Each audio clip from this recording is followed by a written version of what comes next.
This may be one of the more exciting parts of working in 3D that I really get into. Most of my experience as a 3D artist is in the territory of environment modeling, and that means using textures and displacement maps and normal maps and other things that we're going to focus on in this video were a primary part of my work as a 3D artist. So now that we've explored the node editor in a few simple ways, this video is all about putting that to good use and really getting the payoff and the reward for some of our effort in dealing with a potentially complicated tool set. Let's dive right in. So I've got up a render of a terrain, of a landscape that looks quite complex. We see peaks and valleys, and we see multiple different kind of color sections feeding into this, and it looks quite impressive. It looks really nice, very detailed, and very complicated. But preparing this really isn't all too tough. So I'm going to go ahead and close my my render editor there, and I'm going to create a new scene, and we're going to work through that together and create a few different more advanced material and surface combinations that can get you results kind of like these. So let's start off with a brand new scene. I've got a cube here, and I'm actually going to switch that to a plane. So let's go ahead and click on the cube, hit the delete key, and then go up to the add menu, mesh, and plane. I'm going to scale this up, click on the scale button, or sorry, the scale toggle there, and just scale it up a little ways, and then pop over to your camera view and just make sure that you can see the object pretty nicely. So if it's a little too big, maybe you can scale it down to, something a little bit like that is fine. Pop back into perspective, and away we go. Now to set up all of this work, we're going to have to do a few things. First, the render engine is going to be different than the default. We're not going to use the Eevee render engine. We're going to switch to cycles. And as if you can recall from a previous lesson, we switch the render engine by clicking on the render tab in this properties window. Click on Eevee and go down to cycles. Now I'm also going to change the device from CPU to GPU compute, which is going to give me a little bit more powerful rendering speed. This depends on your workstation. So once again, if you've got a slightly dated workstation, this GPU may not be that much faster, but it certainly helps for me. And that should be it on the rendering section. Then what we're going to do is we're going to pop over into the material tab, and we're going to create a default material. Just click on new. I'm going to call this bricks. So we're going to use some brick textures. And then we're just going to kind of leave that where it's at for now.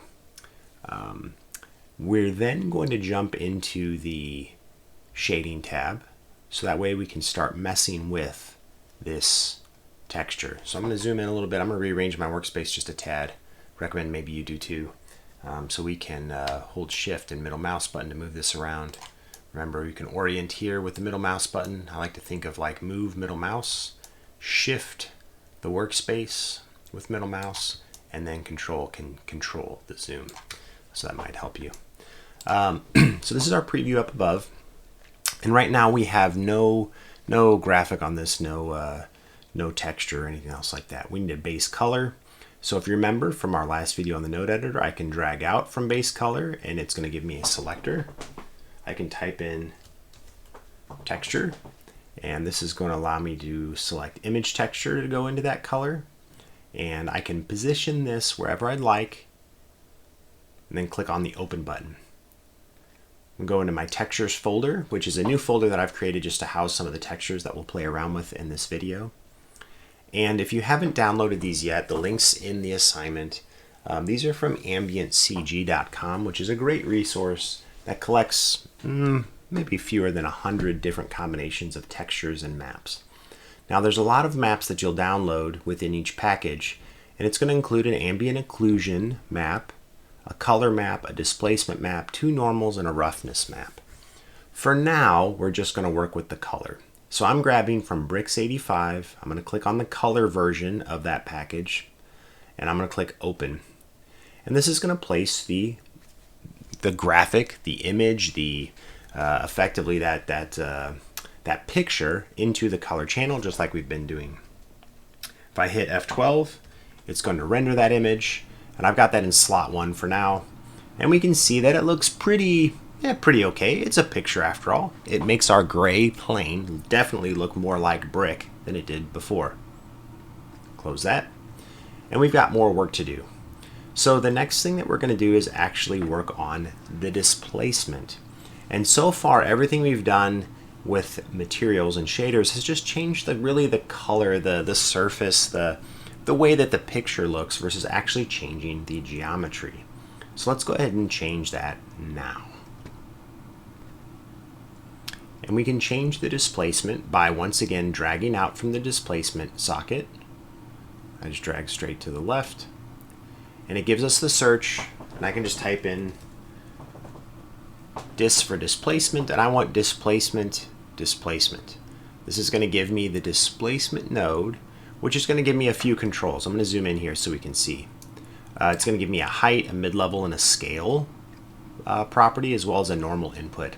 And so this allows us to really deform the polygons that we see above. It's not really going to look like much until we get into displacement into the height channel. So let's go ahead and take that step. Drag from the height channel. We're going to drag over, and we're going to pump in, an image texture. So we can just type in image color, arrange that, and we're going to click open. And I'm going to go to my textures folder once again. But instead of grabbing the Bricks 85 color, I'm going to grab the displacement version of that image. Now, these are all still just regular JPEGs, right? They're not really anything special, but the color information in those images is different from a color or a displacement or a normal and so forth. So I'm going to click Open Image, and once I do that, we can see that the color information now pumps into the height channel. So the bright and dark spaces of this image are what's going to inform the up and down deformation of these bricks, hopefully making it look like bricks that have a little bit of depth. And we're going to change a few things in the settings. We are actually not going to use the color space. We need non-color, which means we're just getting like the bright and dark space from this arrangement. And we're going to pump that right into the height channel, which goes into the displacement. Now we're not seeing anything too magical just yet, and that's because we have to change a few more settings. The first of these settings is we want to go into the material setting over in its properties. We want to scroll down to find the settings parameter. So it's just below displacement, and the settings for displacement we want to change to displacement and bump. And this is going to allow this material to impact the displacement and bump. It's easy to get distracted by finding this displacement header. That ain't it. We want to go to settings, displacement, and bump. That's the first thing that we need to change. The second thing that we need to change is we need to go back to our render tab, and under cycles render engine, the feature set we want to change to experimental. Now, this isn't actually required to get the results we want, but it's certainly going to make things easier. I'll explain that in just one more moment. The last thing we want to do is add a modifier. So we're going to go to the modifiers tab of our object, and we're going to add a modifier for subdivision surface. Now, I already have this one applied, so you can see the settings, but without this applied, our deformations really aren't going to make a whole lot of sense because there's not going to be enough polygon geometry in order to deform it. So we want to turn on the subdivision surface, and then it might be on Catmull Clark initially, which makes it into a circle. We want it to be simple subdivision, which isn't going to round things out. So once you add your subdivision, click on simple, and then if you've checked the experimental tab on the render engine, you should see this adaptive subdivision setting. Set that to 2. And what this is going to do is it's going to give more polygon depth and geometry based on our viewport. So it's going to be like an adaptive detail type of thing. So we really want that set. Last thing we need to do here is we need to change our render preview setting so that way we can see our changes in Blender. And that's one we already know how to do. That's up here in the top right. We see different render modes. We have our grayscale, our shaded, and then our render preview. And when we do that, we're going to see a really wonderful change. Now, I added a few more lights here just to see a little bit of that kind of color transition from light or from warm to cool. But now what we're seeing this really nice kind of modified brick there, aren't we? So we're actually seeing some deformation. We can see it on the edges here. So if I shift my viewport by shift middle clicking, you can see that it is actually changing the contour of my image. It's going up and down. It's not just flat anymore, is it? Now this is something that, again, it's adaptive difficulty. So if I select this object, make sure there's a gold selection. So there's deselected, there's selected. If I hit tab, it's going to switch back into edit mode, and then it's going to redo that adaptive subdivision. So the closer I get to this object, if I hit tab again, it's going to redo that subdivision, making it even cleaner and cleaner.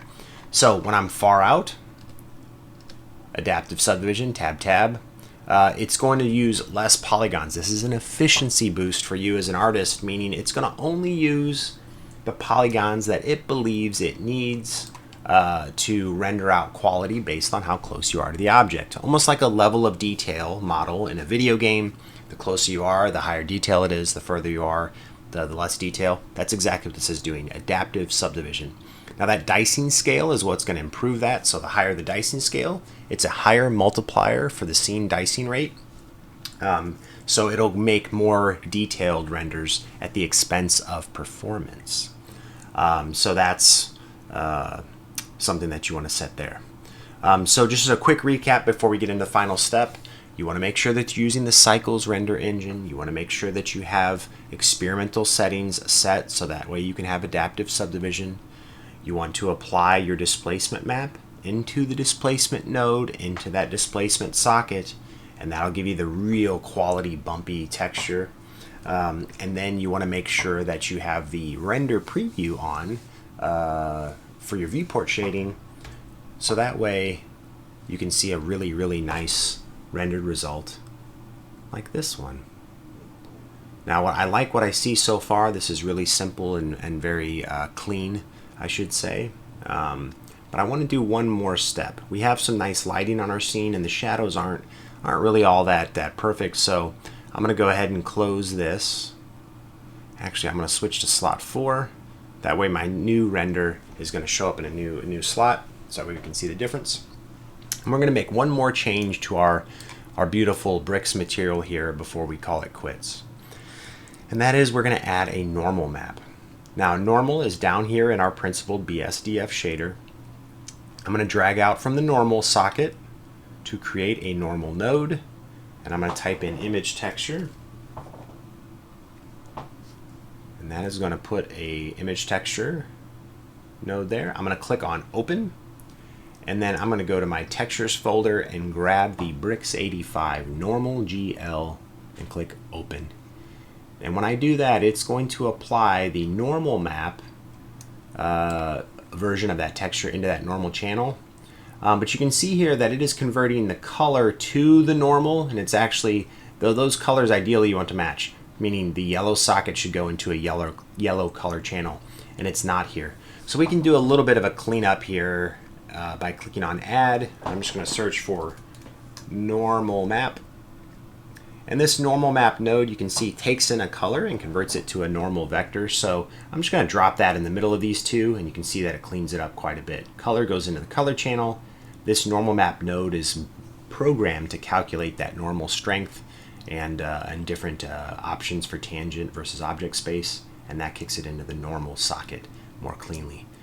So that we want quite a bit. All right, looking very good. Let's go ahead and hit render, F12.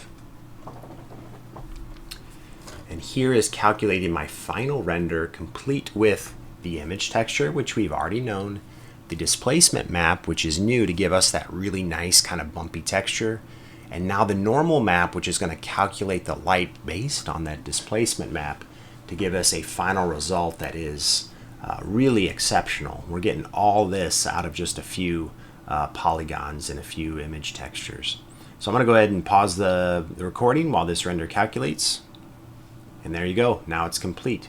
So here's the difference. Here's slot 3, that's without the normal map, and here is slot 4, that's with the normal map. And you can see that it's pulled in a lot of that shading data on each of the bricks, so that way the bricks are really casting more realistic shadows. versus this one where the shadows were just kind of like cast over all of it. Now you might still like this look. You might like that the blue is taking on more of the shading color, which is fine. But this is going to give you just a more realistic kind of blend of those colors. So you can adjust your lighting once the normal map's applied. But a really nice look on this texture, really looks like realistic brick.